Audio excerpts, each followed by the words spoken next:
فتح کا تھوڑا سا مضمون میں بیان کرنا چاہتا ہوں. آج کل صحابہ کرام پہ بہت کیچڑ اچھالے جا رہے ہیں. ایسا ایک بن گیا ہے کہ ایسا لگتا ہے کہ ہم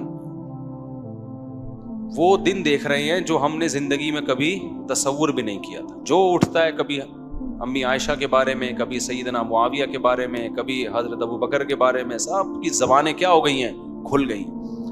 قرآن نے صحابہ کرام کی فضیلت بیان کی. محمد الرسول اللہ.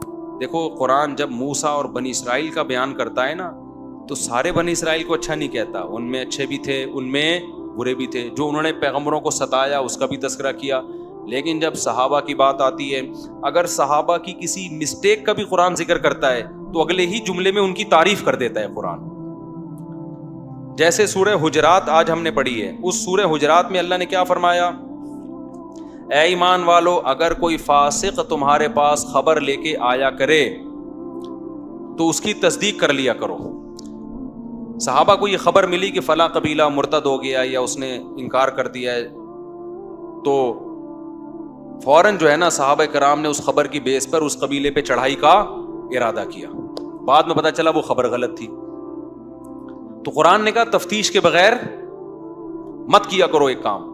اگر کوئی فاسق تمہارے پاس خبر لے کے آتا ہے تو اس کی پہلے تفتیش کرو. یہاں ایک اشکال ہوتا ہے کہ جو خبر لے کر آئے تھے وہ بھی تو صحابی تھے نا, تو قرآن نے ان کو فاسق کیوں کہا؟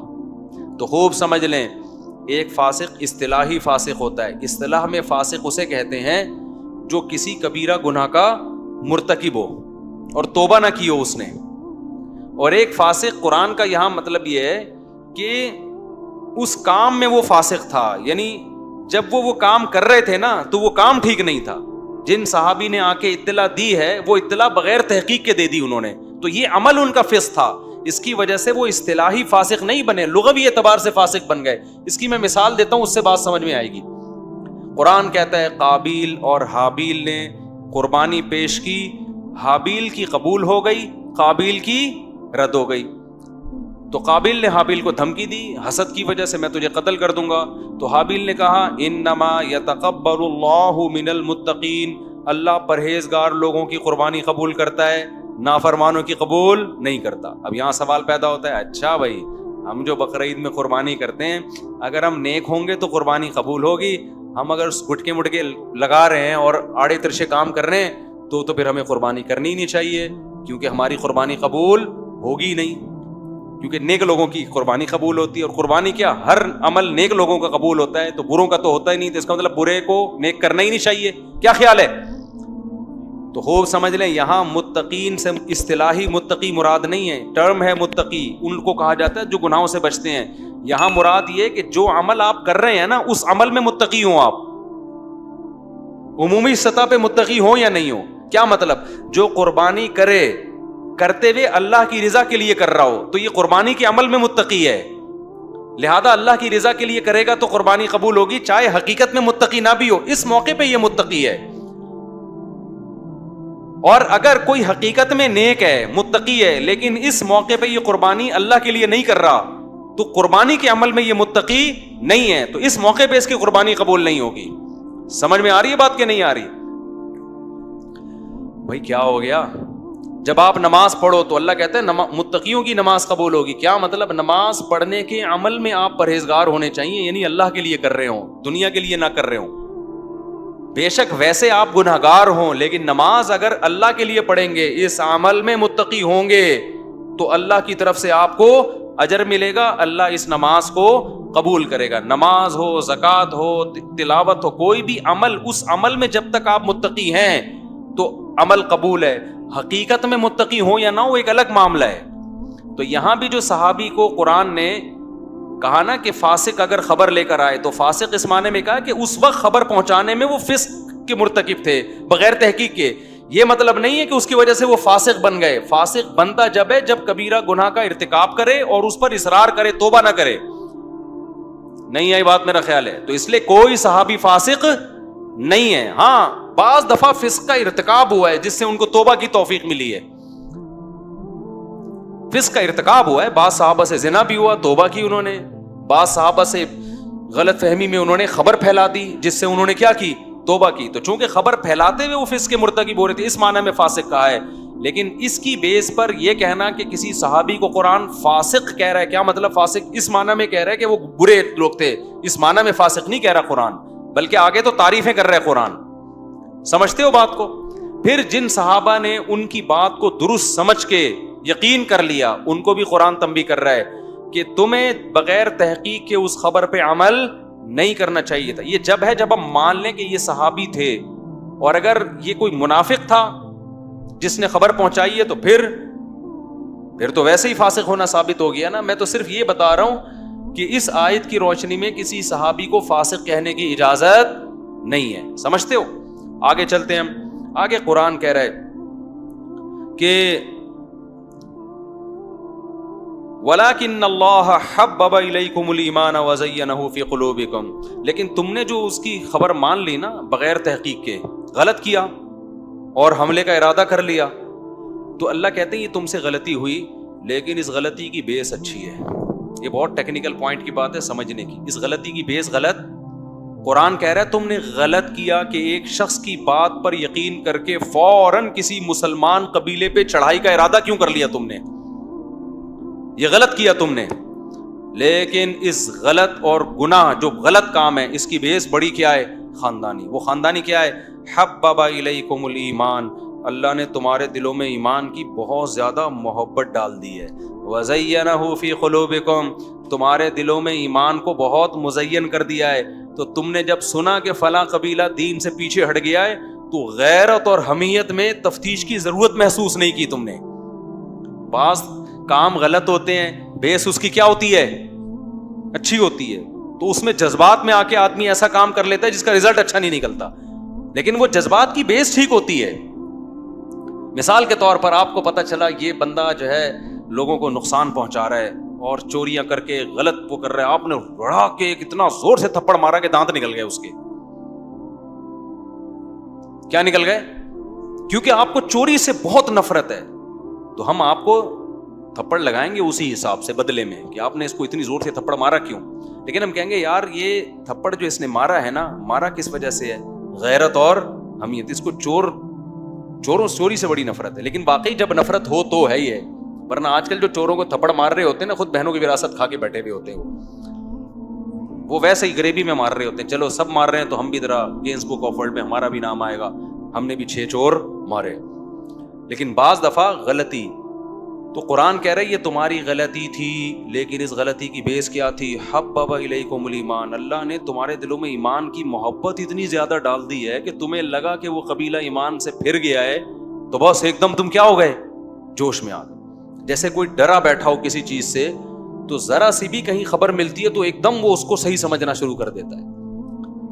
تو یہ اللہ تعالیٰ نے صاحب، تو اسی سے خوب پتہ چلتا ہے کہ حضرت معاویہ رضی اللہ تعالی عنہ جو حضرت علی کے ہاتھ پہ بیعت نہ ہوئے، پھر حضرت علی نے ان کے خلاف تلوار اٹھائی، تو حضرت معاویہ اگر باغی ہوتے اس معنی میں کہ ان کو حکومت کا شوق تھا معاذ اللہ، تو ابو بکر کے دور میں بھی ان کو گورنر بنایا گیا، ان پہ پورا اعتماد کیا گیا. حضرت عمر کے دور میں بھی اعتماد کیا گیا. غلطی ابو بکر سے ہو سکتی تھی، عمر سے بھی ہو رہی ہے، انہوں نے بھی، حضرت عثمان نے بھی، اور حضرت علی نے بھی ان کی گورنری کو معزول نہیں کیا. انہوں نے کہا حضرت معاویہ نے کہ عثمان کا جو قتل ہوا ہے نا، سیدنا عثمان کا، وہ بے گناہ قتل ہوئے ہیں. تو حضرت عثمان سے محبت اور ان کی مظلومیت نے ان کو جوش دلایا کہ میں حکومت وقت پہ دباؤ ڈالوں گا، جب تک حضرت عثمان کے قاتلوں سے قصاص نہیں لیا جاتا میں علی کے ہاتھ پہ بیعت نہیں ہوں گا. حضرت معاویہ کا مطالبہ تھا آپ قصاص لے لیں، آج میں ہاتھ پہ بیعت ہو جاؤں گا. اگر حضرت معاویہ غلط ہوتے، ان کو حکومت کا شوق ہوتا، تو کہتے آپ قصاص لیں یا نہ لیں، میں نے آپ کی حکومت نہیں ماننی کیونکہ مجھے رائٹ ہے خلیفہ بننے کا. سمجھ میں آ رہی بات کہ نہیں آ رہی؟ تو اب آپ کے اور وہ جو حدیث ہے نا باغی گروہ قتل کرے گا، تو وہاں باغی کا مطلب ہمیشہ بغاوت نہیں ہوتا. اس میں کئی بار بتا چکا ہوں. عربی میں بغا یبغی کا معنی تلاش کرنے والا، متلاشی، طلب کرنے والا. تو باغی کا مطلب یہ بھی ہو سکتا ہے کہ حضرت عثمان کے قتل کا متلاشی، قصاص کا متلاشی، قصاص کا طلبگار. قرآن میں جگہ جگہ باغی طلب کرنے کے معنی میں استعمال ہوا ہے. یہ جو آج کل کے اسکالرز آ رہے ہیں ان کو عربی کا صرف نحو کا ایک لفظ نہیں آتا، نہ عربی ڈکشنری سے ان کو کوئی واقفیت ہے. لوگ اکثر کہتے ہیں نا حوالہ ہے یار اس کا تو ترجمہ کیا. میں نے کہا تجھے یہ کیسے پتا چلا یہ ترجمہ ٹھیک کر رہا ہے غلط کر رہا ہے؟ یبتغون اور یبغون ایک ہی مطلب ہے. قرآن کہتا ہے یبغون فی الارض فساد, جو لوگ زمین میں فساد طلب کرتے ہیں. تو یبغون کا معنی کیا ہے؟ طلب کرنا. اب کبھی فساد بھی طلب ہو سکتا ہے, کبھی امن بھی طلب ہو سکتا ہے, کبھی کسی کے خون کا قصاص بھی طلب ہو سکتا ہے. تو آپ نے جو یہ ترجمہ کیا نا کہ حضرت معاویہ کو جب حدیث پتہ چل گئی تھی کہ باغی جماعت عمار بن یاسر کو قتل کرے گی, تو پھر بھی حضرت معاویہ کو اپنی غلطی کا احساس کیوں نہیں ہوا؟ تو یہ باغی کا مطلب حضرت معاویہ سمجھتے تھے, آپ ان کو سمجھانے کی کوشش نہ کریں. باغی کا مطلب حکومت سے بغاوت بھی ہوتی ہے, اور باغی کا مطلب حکومت سے کسی چیز کا مطالبہ بھی ہوتا ہے. تو یہ باغی ہمیشہ نیگیٹو معنی میں نہیں ہوتا. سمجھتے ہو کہ نہیں سمجھتے؟ اور ویسے بھی ایک بات بتاؤ, جب بھی فیصلہ کیا جاتا ہے کسی کے بارے میں تو ایک حدیث کو دیکھ کے کیا جاتا ہے یا بہت ساری حدیثوں کو دیکھ کے؟ بہت ساری حدیثوں کو دیکھتے ہیں تو صحابہ کے فضائل بیان ہو رہے ہیں, اس میں سارے صحابہ. قرآن ان کی غلطیوں کی بھی تعویلات کر رہا ہے کہ غلطی تھی لیکن اس کی بیس اچھی تھی, غلطی تھی لیکن اس کی بیس اچھی تھی. اتنے مضبوط دلائل, اور ایک طرف بخاری کی ایک روایت. تو ایک روایت کو لیں گے یا وہ مضبوط دلائل کو لیں گے ہم؟ قرآن کہہ رہا ہے محمد الرسول اللہ, محمد اللہ کے رسول ہے, والذین معہ اور جو محمد کے ساتھ ہیں, جو محمد کے ساتھ ہیں یعنی جتنے بھی ایمان والے. یا تو آپ بولو نقل کفر نباشت, حضرت معاویہ مسلمان نہیں تھے معاذ اللہ. آپ کیا منافقت کر رہے ہو؟ ایک طرف آپ ان کا ایمان والا بھی بول رہے ہو, رضی اللہ عنہ بھی لگا رہے ہو, اور دوسری طرف کہہ رہے ہو کہ حضرت عثمان کے جو حضرت معاویہ کے خلاف جان کر بغاوت کر رہے تھے, حکومت کی لالچ تھی معاذ اللہ. تو پھر تو معاذ اللہ فاسق ہو گئے نا, پھر تو معاذ اللہ کیا ہو گئے؟ فاسق. تو قرآن کیا کہہ رہا ہے؟ قرآن ان کے ایمان کی گواہیاں دے رہا ہے. میں ابھی آیتیں پوری پڑھوں گا. دوسری بات ہے اجماع امت. اجماع امت سے پتا چلتا ہے کہ حضرت معاویہ فاسق نہیں تھے, کیونکہ فاسق کی حدیث لینا جائز نہیں ہے. جو کبیرہ علانیہ گناہ کا مرتکب ہو, محدثین کی نظر میں کیا ہے, وہ بدعتی کی حدیث لے سکتے ہیں, بدعتی کی, نظریے غلط ہیں لیکن عمل ٹھیک ہے اس کا. فاسق کی حدیث نہیں لے سکتے, اس پہ اعتماد نہیں ہے.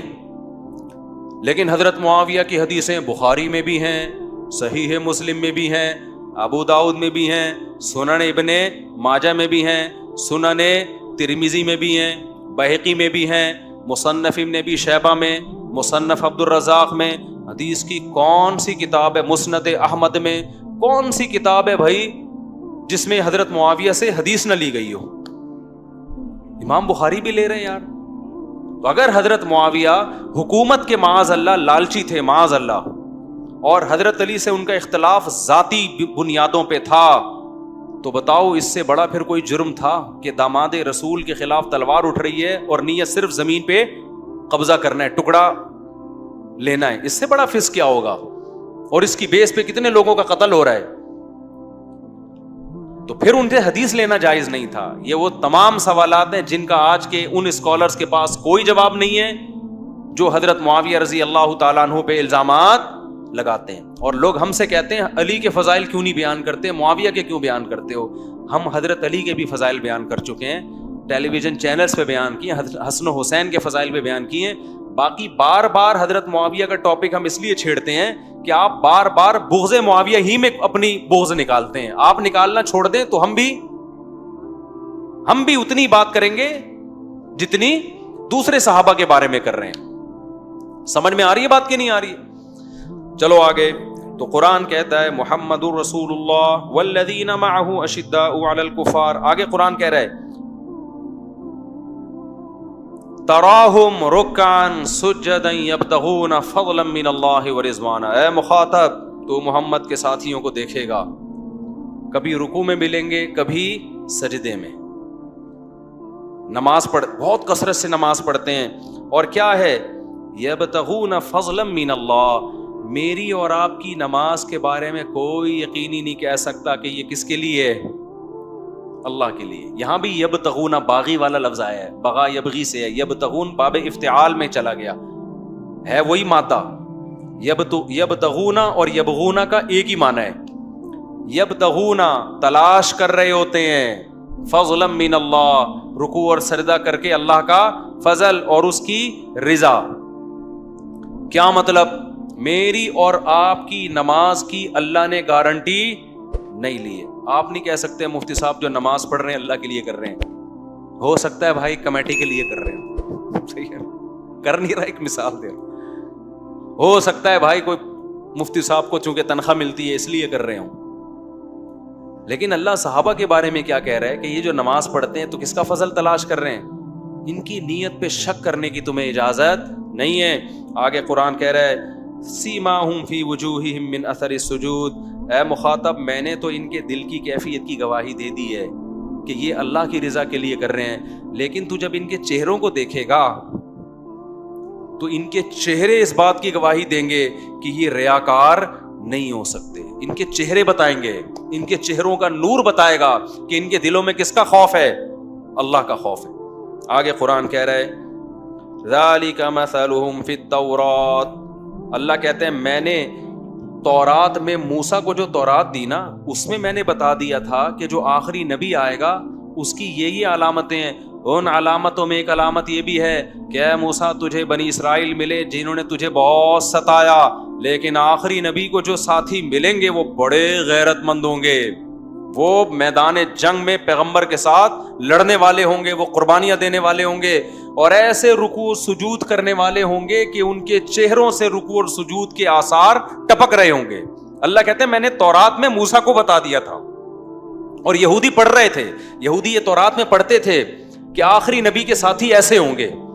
ان ساتھی جن کے قرآن اتنے فضائل بیان کر رہا ہے اور آپ چند تاریخی کتابیں اٹھا کے ان پہ طنز کر رہے ہو. حدیثوں کا مطلب بھی وہ لے کر آ رہے جو آپ کی کھوپڑی میں آ رہا ہے. آگے قرآن کہہ رہا ہے کزرع اخرج ومثلهم فی الانجیل. اور عیسیٰ کو جو انجیل دی گئی ہے اس میں بھی ہم نے ان کی صفات بیان کی ہیں. صحابہ کرام حضرت عیسیٰ کو بتا دیا کہ جو محمد صلی اللہ علیہ وسلم آخری نبی آئیں گے ان کی یہ علامت ہوگی کزرع اخرج شطأہ. اس کھیتی کی طرح بہت باریک سی, پہلے جب درخت نکلتا ہے نا بہت باریک سی کوپل ہوتی ہے اس میں. یہ آیت میں مجھے اتنا مزہ آتا ہے, میں اس کو اپنے جذبات نا الفاظ میں بیان نہیں کر سکتا کیونکہ یہ عربی ہے نا, یہ اردو بن کے اس کا بیڑا غرق ہو جاتا ہے. اب آپ کہیں پھڈا کر رہے ہو, بڈے میں آپ نے ایسی کی تیسی کر دی, وہ کہتے ہیں انگلش میں کر دوں. یہ اب انگلش میں ترجمے کے بعد وہ جان رہے گی, اس میں رہے گی, ایسی کی تیسی ہو جائے گی نا. ترجمے میں تھوڑی وہ بات رہتی ہے یار. آپ کسی کو شاعری سنا رہے ہو, وہ کہتا ہے یار اس کا عربی شاعری سنائی کہ اردو میں کر. اب وہ اردو میں ترجمے کے بعد وہ شاعری نہیں رہے گی, تو وہ بلاغت ختم ہو جاتی ہے. قرآن نے اس آیت میں خلاصہ بیان کرتا ہوں. قرآن کہہ رہا ہے کزرع اخرج شطأہ, جیسے کوئی جب کھیتی نکلتی ہے نا تو باریک باریک کونپلیں ہوتی ہیں. فآزرہ, کسان کیا کرتا ہے اس کو نا ہواؤں کے جھونکوں سے بچاتا ہے کہ یار ایک ہوا کا جھونکا آیا نا یہ بیل اکھڑ جائے گی, یہ تھوڑی سی کونپل اکھڑ جائے گی.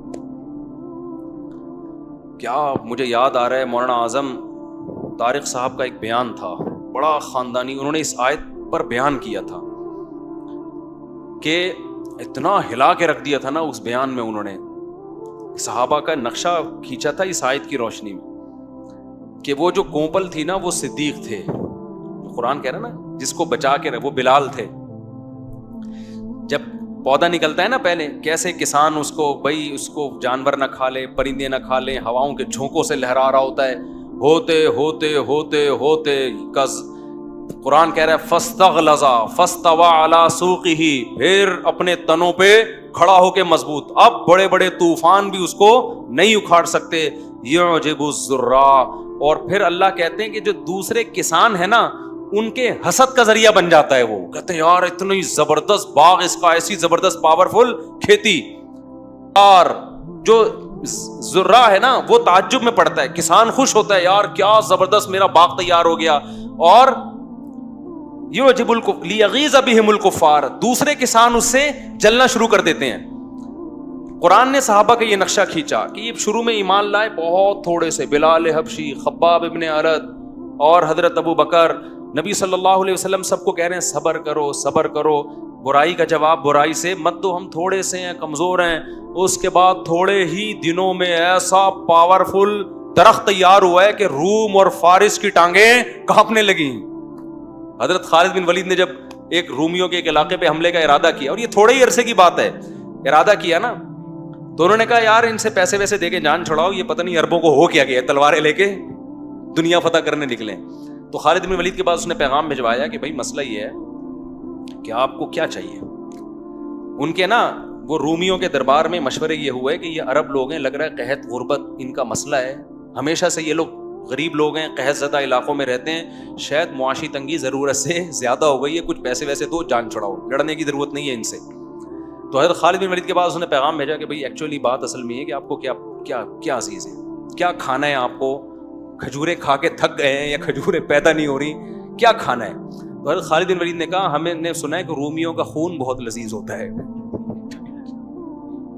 ہم نے سنا ہے کہ رومیوں کا خون بہت لذیذ ہے. انسان کا بچہ بن جا, ہماری جو جنگ ہے نا کھانے پینے کے لیے نہیں ہے, اللہ کی زمین پہ اللہ کا نظام نافذ کرنا ہے. پھر وہ اٹھائی تلوار خالد بن ولید نے, اب ہمارا تم خالدن, شعر ہے, دوسرا مصرع یاد نہیں مجھے, ٹھیک ہے نا. تو کیسا خالد بن ولید کی تلوار چلی ہے, کیسا فرانس تک فوجیں داخل ہو گئی تھی ہماری, فرانس تک. تو یہ قرآن نے یہی نقشہ کھینچا ہے کہ ہم نے انجیل میں بھی صحابہ کی یہ صفت بیان کی, بہت تھوڑی سی بہت کمزور جماعت ہوگی لیکن کسان اس کو اپنے خون پسینے سے اس کھیتی کو سیراب کر رہا ہوگا. یہاں کسان سے کون مراد ہے؟ رسول اللہ صلی اللہ علیہ وسلم. پھر وہ جب کھیتی مضبوط تناور درخت بنے گی تو کسان اس کو دیکھ کے خوش ہوگا اور دوسرے کسان اس کو دیکھ کے جلیں گے. کفار عربی میں کسان کو بھی کہتے ہیں, کفر یکفرو کا معنی زمین میں کھیتی باڑی کرنا بھی ہوتا ہے. تو دوسرے کسان اس کو دیکھ کے جلیں گے. پہلے روم اور فارس لفٹ ہی نہیں کراتے تھے عربوں کو نا, کہ ابے بھائی یہ مکہ فتح ہو گیا, مدینہ فتح ہو گیا, تھوڑے سے لوگ ہیں, چند علاقے ہیں, ان کی آپس کی جنگیں ہیں, ہاں ہماری آنکھوں میں آنکھیں ڈال کے بات کریں گے. وہ تو جب ان کی آنکھیں اس وقت کھلی ہیں, بھائی یہ ہم سے بات کرنا شروع کر دی ان لوگوں نے. جیسے سلیمان علیہ السلام نے ملکہ سبا کو بولا تھا نا, آ جا بھائی انسان کی بچی بن کے آ جا, اس نے پھر پیسے ویسے دیے. سلیمان علیہ السلام نے کہا اس کا مطلب تجھے شرافت سے بات سمجھ میں نہیں آ رہی, اب شر اور آفت سے بات سمجھا. جب شرافت سے نہیں آتی تو شر اور آفت کا مظاہرہ کرنا پڑتا ہے. تو قرآن نے یہ نقشہ کھینچا ہے کہ کتنی بڑی پاور بن گئی وہ. اور حضرت عمر کا دور دیکھو, پھر آگے خلافتیں, بنو امیہ کی خلافت, وہ بھی مسلمانوں کی خلافت تھی. بنو امیہ میں برے لوگ بھی تھے, اچھے لوگ بھی تھے, لیکن میجورٹی کیا تھی؟ مسلمان خلیفہ تھے, خیر غالب تھی. پھر بنو عباس کی خلافت آئی, وہ اور زیادہ پھیلی ہے. پھر خلافت عثمانی آئی, وہ اور زیادہ پھیلی ہے. اس کے بعد ہم سکڑنا شروع میں, لیکن اب بھی ایسے نہیں سکڑے جیسے یہود و نصارہ سکڑ گئے. یہود و نصارہ کا تو مذہب ہی ختم ہو گیا, ہمارا ابھی بھی مذہب ہے. پوری دنیا میں رمضان آتا ہے, پتہ چلتا ہے بھی رمضان آیا ہے, اور جتنے مرضی نالائق و مسلمان, ہمارے پاس سائنس اور ٹیکنالوجی کے لحاظ سے ہم بہت پیچھے ہیں. اس کے باوجود جو دشمن ڈرتا کس سے ہے؟ جذبے سے ڈرتا ہے کہ یہ اگر کوئی ان پہ عالمی جنگ چھڑ گئی نا تو یہ سارے نکل آئیں گے, یہ سارے اپنے مذہب کے دفاع میں نکل آئیں گے. کیوں مکہ مدینہ پہ حملہ نہیں کرتے؟ وہ کیا سعودی عرب کے پاس دفاع کے لیے کیا ہے؟ کچھ بھی نہیں ہے. ان کو پتا ہے بھائی ان کا قبلہ ہے, یہ کھا جائیں گے ہمیں, جو ہے نا کچے کھا. یہ جذبہ مذہب کے لیے لڑنے کا یہود و نصارہ میں نہیں ہے, یہاں ہے جذبہ. تو یہ اللہ نے صحابہ کی صفات بیان کی. آگے اللہ نے کہا وعد اللہ الذین آمنوا وعملوا الصالحات منہم مغفرۃ واجرا عظیما. ان میں جو بھی نیک عمل کر رہے ہیں, ایمان والے ہیں, پہلے تو قرآن خود کہہ رہے ہیں نا سارے نیک ہیں, تو ان سب کے لیے اللہ نے مغفرت اور اجر عظیم کا وعدہ کیا. تو اس لیے اگر صحابہ کرام کی کوئی غلطی سامنے آئے اس میں تعویل کیا کرو, اور زیادہ زیادہ یہ ہے کہ بھائی غلطی ہر انسان سے ہوتی ہے. اگر ان سے بھی غلطی ہو گئی ہے تو غلطی پہ سزا دینے والا بھی اللہ, معاف کرنے والا بھی اللہ. ان کی نیکیوں کا پلڑا ان کی غلطیوں کے پلڑے سے وزنی ہے, تو اس پہ اپنی زبانوں کو ان پہ طنز کر کے, ان کی غلطیوں کو ہائی لائٹ کر کے اپنے آپ کو اللہ کی نظر میں گرانے کی کوشش مت کرو. اللہ تعالیٰ سمجھنے کی, عمل کی توفیق عطا فرمائے.